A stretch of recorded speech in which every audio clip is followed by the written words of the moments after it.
look, we are finishing up a great day here at Conference Live. I can't express it to you enough how much the energy here at RealCom 2018 is, it's tangible, right? And you guys were talking right before we came back on about how the floor feels. What are your impressions of the show this year? Yeah, I'm impressed with how many people are here, how many exhibitors are here. I think this is a record, if I remember correctly, what Howard was saying. And there's just a great vibe and a lot of good collaboration with a lot of different companies, a lot of different technologies. So really exciting to be here, Jerry, yeah. Yeah, it seems like there's actually more vendors here than I've seen in the past 4 or 5 years that I've been here. But again, the way it's laid out, there's a lot more room. There's just a buzz. Yep, I mean, at all times, the trade show floor has been busy throughout the day. Now, Phil Klokis and Chip Pierpont, you guys are here from GSA.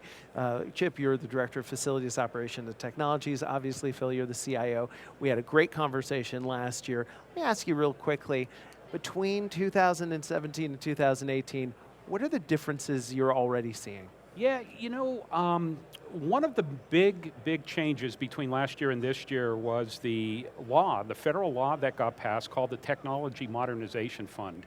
And this is significant because in many ways, but as a federal government, we spend pretty close to $80 billion a year on IT. Yeah. $80 billion on IT.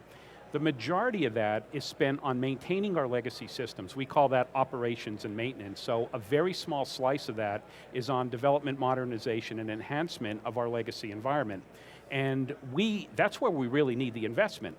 But many federal agencies don't have the seed money to start that investment because of the big investment in our legacy portfolio. So Congress gave us, the federal government, about $100 million, which, by the way, GSA is managing on behalf of the rest of the federal government, and you have to bid for that money. So it's like seed money to do development, modernization, and enhancements of your legacy environment. So it's pretty cool that GSA was selected to be the PMO, the Program Management Office, and we're excited. We put 2 proposals in.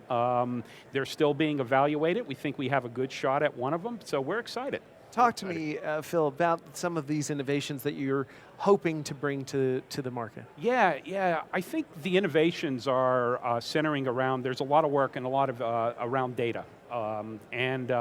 We have a program at GSA called D2D, Data to Decisions. And the concept here is to leverage our source systems of record, extract the data into one big data warehouse, and turn that data into information. And that information will then be used to make business decisions to improve the operations of the public building services, which I support.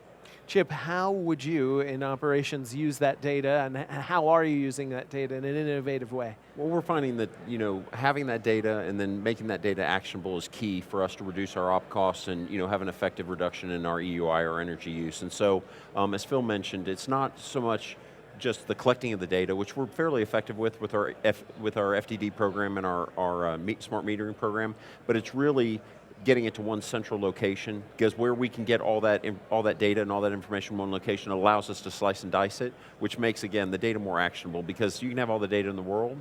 If you're not able to actually manipulate that data to help your property operators leverage it to make the right decisions, then you're really defeating the purpose.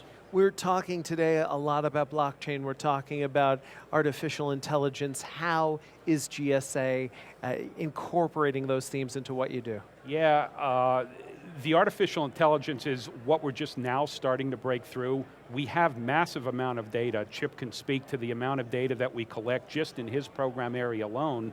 And then you overlay that with the other 4 business lines and the rest of the 4 business lines within PBS and the rest of the federal government. Artificial intelligence is really going to be, I think, the next gen of where we're going to focus on to do predictive analysis, to determine when a particular asset needs maintenance and when it doesn't need maintenance, when we can delay it. And the ultimate advantage to the taxpayer is going to be more efficiencies, more cost effectiveness in terms of how we run our buildings. Chip, can you speak to that? Yeah, I think Phil hit the nail on the head. I think we've seen progressively the number of FTE, or the number of the employees we have in GSA, continues to go down. Luckily, it's been through attrition, but as we continue to have a reduction in force, we find that our workload is not decreasing at all. The amount of square footage has stayed constant or gone up, number of contracts remains steady.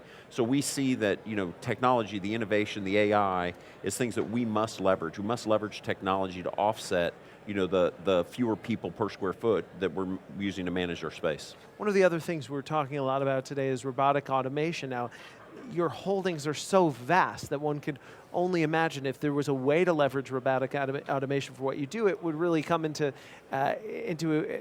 quite useful. At the same time, you are a government agency. Right. There can be no mistakes, really. So how do you look at that? What are some of the other technologies that you're really excited to start to incorporate? Robotics is actually one of the areas that's a little further on than our artificial intelligence area, to be quite honest with you. Yeah. We have 3 individual pilots that are actually currently working right now within GSA. A lot of it on our financial transactions, right? I mean, you get thousands and tens of thousands of invoices coming in from the federal government, sure, from our providers, yeah, and automating that process through these robots is going to really save on a workforce efficiency, right? And making sure that it's right, but it's in pilot mode. It's not real yet, but we're getting closer. And what about from a operation standpoint, even just the cleaning? Some of the shopping centers that we're talking to, Australia and others, are literally using robots to clean the floors and things like that. Do we see that happening yet, or is it not ready quite yet for prime time as far as GSA? We certainly see that's an opportunity, and again, with our type of space that we have the opportunity to leverage that type of thing.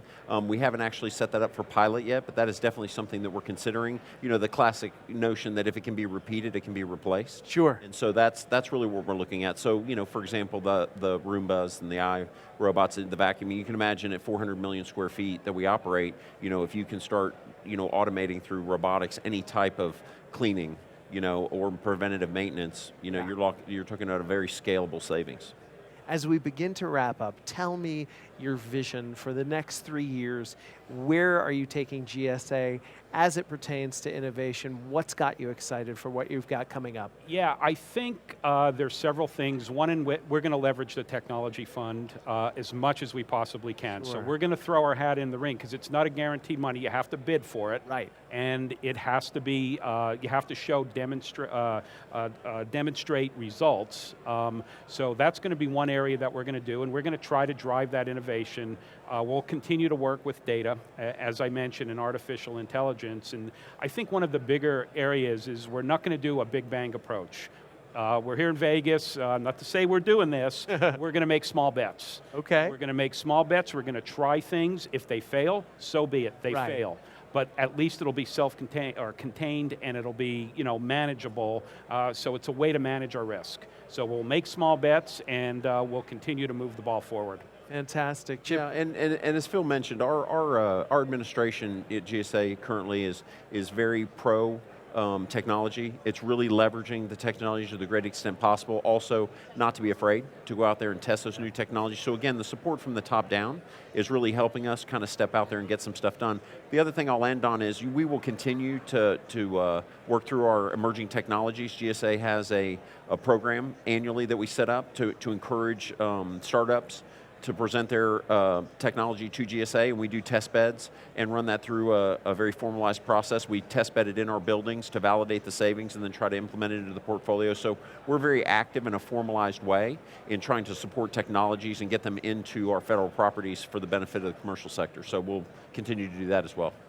Jerry, I think it also fosters a learning organization that we have at GSA. It's really a cool agency, and Chip touched on it, and I think it's worth noting there's a culture of learning and a culture to accept some failures. So right. Sometimes you have to fail to succeed, and you don't want to do it too often, believe it or not, but the fact that we have a facilities guy and an IT guy collaborating, I think, goes to show you the type of culture that we have. Yeah. We want to embed ourselves in the business. It's not my problem, it's not Chip's problem, it's our problem. Yeah. And that's the culture that we want to foster at GSA. Thank you so much for running our country's real estate so well and with such a spirit of fun and innovation. Chip, Great, Jerry, Phil, thanks. sorry, but Chip, bet. thank you very It's a much. pleasure. Cheers, Thank guys. you. Thank See you next year. See you next year. All right, take care. Thank you.